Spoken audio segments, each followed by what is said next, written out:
Então, uma pessoa que melhora vindo para a igreja, ela começa a lutar com as suas próprias forças para se desvencilhar do mal que é inerente da nossa natureza humana, da nossa velha natureza, natureza caída, por assim dizer.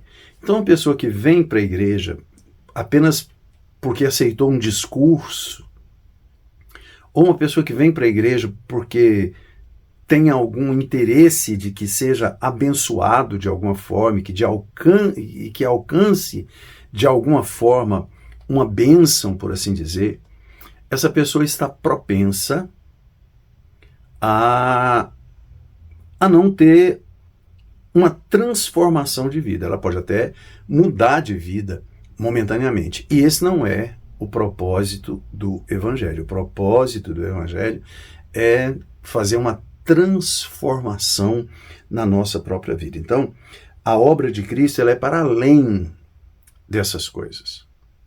A gente fica feliz porque alguém que talvez usava drogas, lícitas ou ilícitas, né? Alguém que praticava o mal, alguém que era uma pessoa, né, de mau caráter, ela vem para a igreja, né, usando o termo que se usa, se converte e de repente ela muda. E ela deixa aquelas práticas. E ela passa a se tornar alguém que pode ser descrito não como filho de Deus, mas ele pode ser descrito como um bom cidadão, que não era antes de estar na igreja.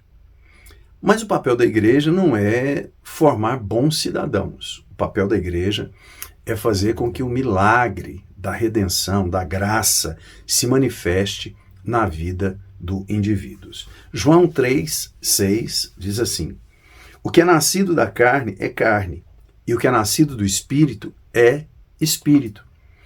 Há esse termo que se usa, né? Eu quero até gravar um vídeo sobre novo nascimento, mas há esse termo que se usa, né? Nascer de novo. Mas será que todos que estão na igreja experimentaram o novo nascimento? Isso é um bom assunto para se pensar. É um bom assunto para pensar a respeito da nossa própria vida. Porque há algumas características na vida daqueles que nasceram de novo. Eu estou preparando esse vídeo aí, eu vou falar muito sobre essas características, daqui a pouco vai estar aí também no canal, né? Então, dar uma melhorada na vida equivale a construir a sua casa sobre a areia. Porque quem está na igreja ouve a palavra. Mas todos que estão na igreja ouvem a palavra e praticam a palavra. A gente tem que parar para pensar nisso, né? Às vezes a igreja, até os pastores, né, as pessoas que ministram, até de uma forma dedicada, de uma forma sincera, até ministram a palavra de Deus, mas aqueles que estão ouvindo e ouvem, né? Nós estamos falando da nossa língua mãe, em português, baseando-se de uma forma linguística, né? A gente pode interpretar os textos, interpretar as palavras, ter um raciocínio. É claro que a formação de cada um, a estrutura de cada um, a criação de cada um, a educação de cada um, leva essas pessoas a ouvirem coisas de formas diferentes. Daí você vê pessoas que tomam lados diferentes, utilizando o mesmo texto. Daí também surgem as heresias, que pegam a própria Bíblia, a própria palavra de Deus, e interpretam ao seu bel prazer, ou de maneira que lhe seja conveniente. Então, de alguma forma, melhorar como ser humano, simplesmente melhorar como ser humano, equivale a construir a sua casa na areia. Vamos ler aqui Mateus 7, 26 e 27.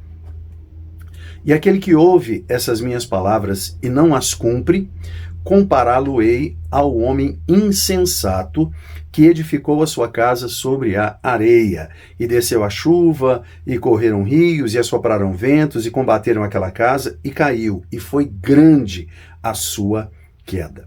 Então, a gente precisa perceber que houve um trabalho, né? A pessoa construiu uma casa.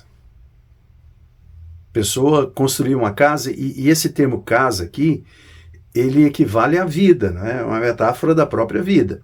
Então tem pessoas que vão para a igreja levadas, como eu disse aqui há pouco, por vários motivos, seja até conhecer uma pessoa, ou porque está passando uma dificuldade financeira ou um problema emocional, lhe fazem um convite e essa pessoa vai e ouve promessas, né, de que Deus abençoa, de que Deus cura, que Deus liberta, que Deus prospera, e a pessoa vai ficando por ali, vai ouvindo a palavra. E ela acaba construindo a sua vida baseado naquilo que ela ouve. Então, tem um trabalho de construção aí, é o que Jesus está dizendo. A questão é, sobre qual base essas pessoas estão construindo esta casa, né, ou a sua própria vida. Base no ouvir, desejar aquilo que a palavra traz como promessa, principalmente promessas de bênção, promessas de vitória, e você vai numa igreja, vai num culto, recebe aquela palavra e fica desejando que aquilo se cumpra na sua vida, mas quando você sai daquele ambiente, a sua vida não condiz com aquilo que você ouve e você não pratica aquilo que você ouve. Então, você está construindo, de alguma forma, a sua vida com aquilo que você ouve. Gera até esperança no coração, gera desejo. Algumas pessoas fazem tanta coisa, né?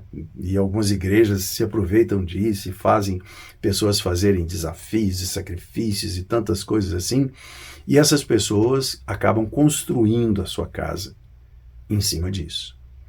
Mas o que Jesus nos diz é que tem um outro tipo de alicerce, uma outra base.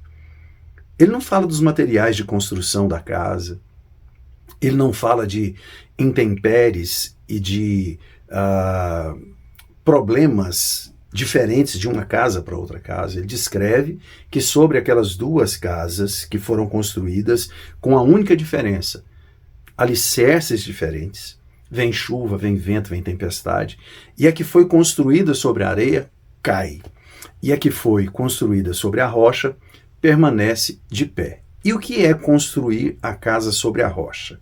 Primeiro, a rocha é o próprio Cristo. Mas o que é construir a casa sobre a rocha? É construir uma vida de prática na palavra do Senhor.